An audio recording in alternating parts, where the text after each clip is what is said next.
À l'occasion du centenaire de sa naissance, 3e épisode de notre série consacrée à Georges Brassens. Rencontre ce soir avec deux artistes que l'on peut considérer comme des héritiers du chanteur.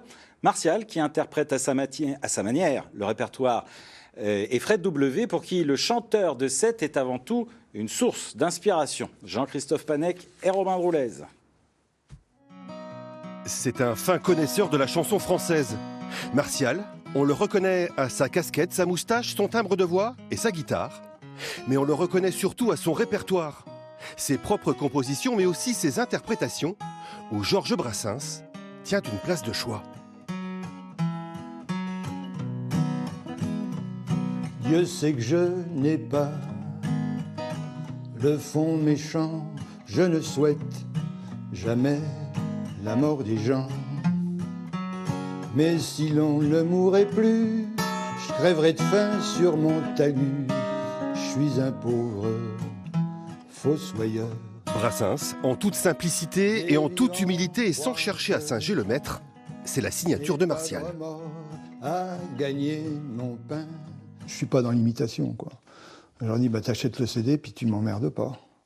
Voilà, mais disons que je prends ça à mon compte, quoi. Je me suis adapté à ma sauce, à ma voix, à mon jeu de guitare, etc., quoi.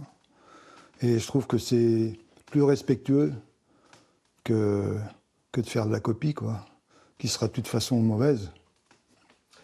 Je veux dédier ce poème à toutes les femmes qu'on aime.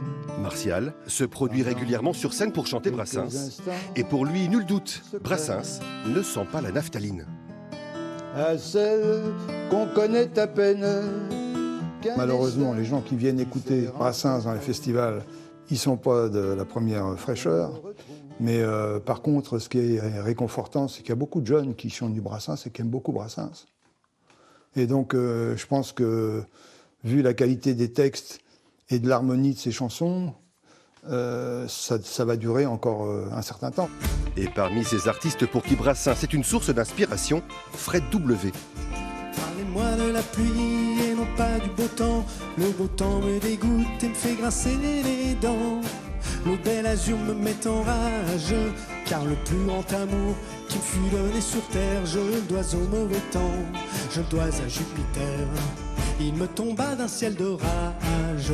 Brassens, un phare, un modèle, même si l'héritage est parfois lourd à porter. Là, la barre est très très haute. Il y a ce tel niveau d'exigence, de poésie et d'écriture chez lui que forcément, alors qu'on retrouve chez d'autres artistes aussi, hein, mais il fait quand même partie de ceux qu'on...